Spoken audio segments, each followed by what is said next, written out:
Salut à tous, Kwame Sport, j'espère que vous allez bien, peu importe l'heure et l'endroit où vous regardez cette vidéo.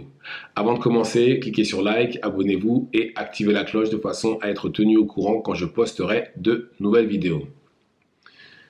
Vous savez, en heavyweight, je pense qu'on vit une excellente période. Parce que très clairement, la période des Klitschko, c'était juste horrible. Il y avait les Klitschko et puis il y avait le reste en dessous. Mais littéralement. Et là, maintenant, c'est plus le cas. Il y a vraiment un très très bon niveau en heavyweight.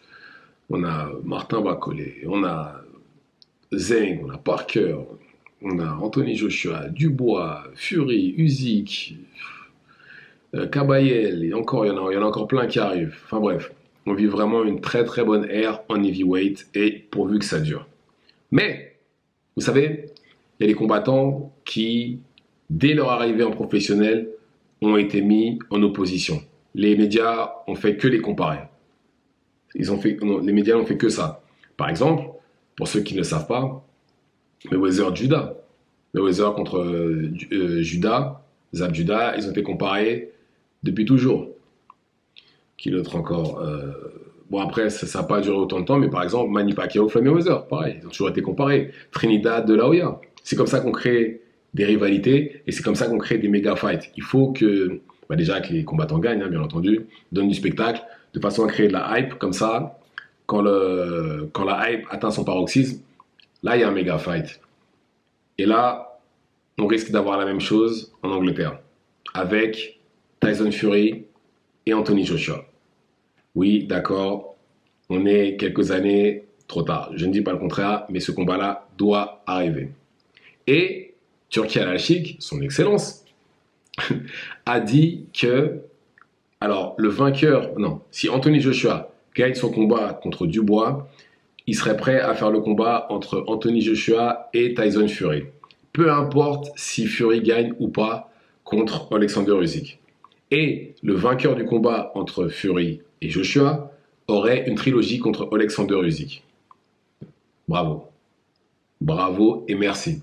Puisque, déjà, on n'aura pas un combat qu'on ne veut pas voir. Une trilogie, je ne vais pas dire inutile, mais voilà, on n'aura pas une trilogie qu'on ne voulait pas voir, tout simplement. Et là, tant mieux que ce soit mérité, parce qu'en plus, ça veut forcément dire qu'il y aura une ceinture en jeu, et que là, cette fois-ci, ce sera pour les 4 ceintures. Donc, c'est juste parfait. À moins que, bien entendu, que Usyk décide de repartir en cruiserweight, comme il l'a dit. Ce qui serait vraiment du gâchis, pour être honnête. Il n'a rien à faire, il n'a plus rien à faire là-bas. Il a fini le jeu, il est devenu champion incontestable là-bas, il est devenu champion incontestable en heavyweight, il n'a plus rien à faire en cruiserweight. C'est une zone de non-lieu pour lui. Après, c'est mon avis, je ne sais pas ce que vous en pensez. D'ailleurs, je trouve cette catégorie plutôt éclatée. Mais, je pense que ce combat-là, pour moi en tout cas, est vraiment nécessaire entre Fury et Joshua, pardon. Parce que depuis leur début en pro, ils ont toujours été comparés. Mais par contre, ce qui est dommage, c'est que quand Tyson Fury est revenu, il avait le choix entre Wilder et Joshua. Joshua lui a proposé, il a refusé, il a dit lui-même, hein. Vous pouvez regarder sur YouTube, c'est vérifiable ce que je dis. Il a dit qu'il a pris Deontay Wilder parce que c'était plus facile. Il savait que ça allait être une galère contre Joshua. Il le savait. Donc il a choisi le plus facile. Même si j'estime qu'il aurait dû être déclaré KO au premier et au troisième combat contre Wilder. Et bon, ça, c'est un autre débat. Mais voilà, il a dit lui-même, il a choisi le plus facile, qui était Deontay Wilder. Et on aurait pu avoir ce combat-là, mais malheureusement, ça ne s'est pas fait. Et, là, est-ce que le timing est bon? Je pense que oui, même si je pense que ça aurait dû arriver plus tôt. Mais je pense que c'est le bon timing. Pourquoi? Parce que là, je pense qu'on va voir la meilleure version de Fury contre Alexander Usyk. Beaucoup de gens disent oui, non, il va encore perdre. Non. Il a perdu par décision partagée. Il ne s'est pas fait écraser, certes. Il aurait peut-être dû perdre par KO, je ne dis pas le contraire. Mais il a perdu par décision partagée. Et si vous regardez le combat entre Fury et Usyk, jusqu'à ce que Fury lui casse ait le nez cassé. Bon, après, peut-être qu'il a perdu les 2 premiers rounds, un truc comme ça. Mais jusqu'à ce qu'il ait le nez cassé, ça allait que dans le sens de Fury. Ça allait que dans le sens de Fury. Le shift dans le combat, c'est dès l'instant où il a eu le nez pété, ça a complètement changé.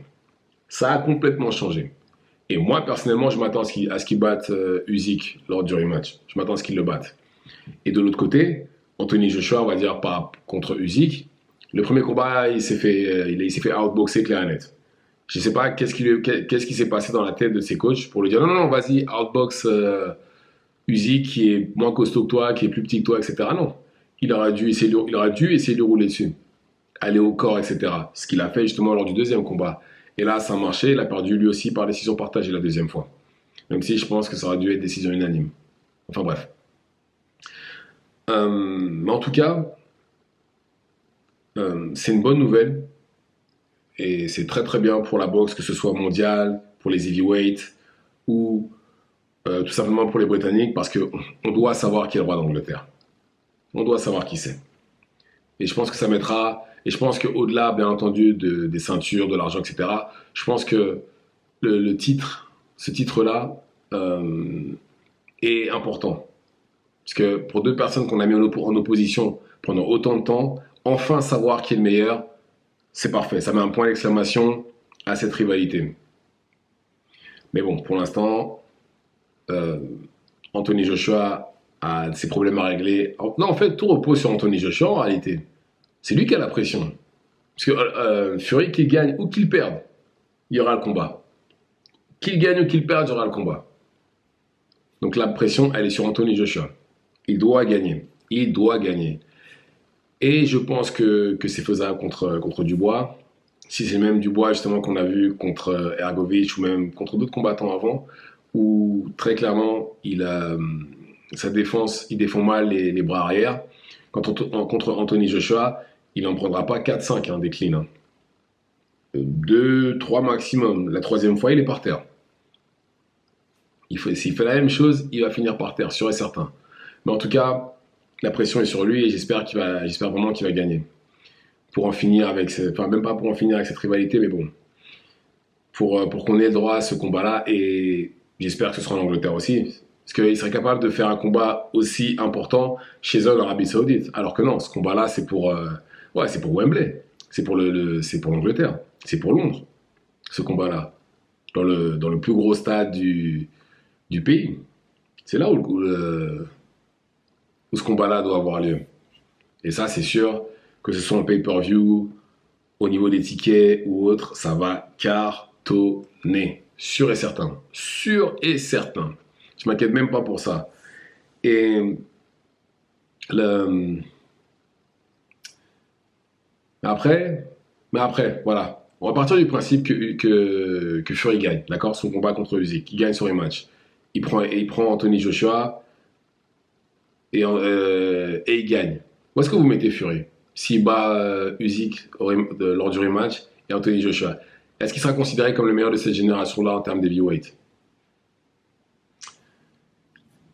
Pour moi, j'ai envie de dire non. Parce que je pense que même s'il n'a pas combattu tout le monde en heavyweight Usyk, j'estime qu'il a quand même fait un meilleur travail.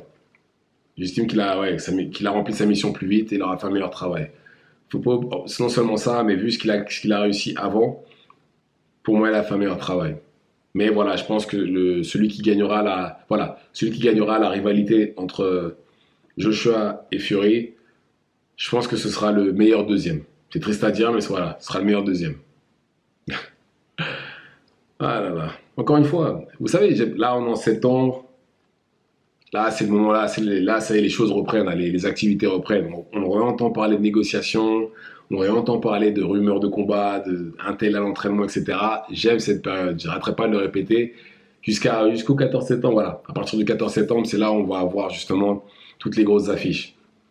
C'est là où les choses vont s'accélérer. Pour l'instant, on est obligé de continuer de parler des combats qui ont déjà été annoncés. Mais voilà. Mais c'est triste, mais Anthony Joshua, j'ai l'impression que des fois la pression, ça ne lui va pas. Parce que si vous regardez bien, contre Andy Ruiz, il a perdu parce que d'après lui, il avait la pression. Et j'espère vraiment, il faut absolument qu'il gagne. Il peut pas, là, il laisse tomber tout le monde là s'il perd. Il faut pas qu'il nous fasse comme il a fait contre Andy Ruiz. Il doit gagner. Il doit gagner. Il doit gagner. Mais bon, donc voilà. Dites-moi ce que vous en pensez dans les commentaires. Activez la cloche de façon à être tenu au courant quand je posterai de nouvelles vidéos. Et c'est tout pour moi. Ciao, ciao.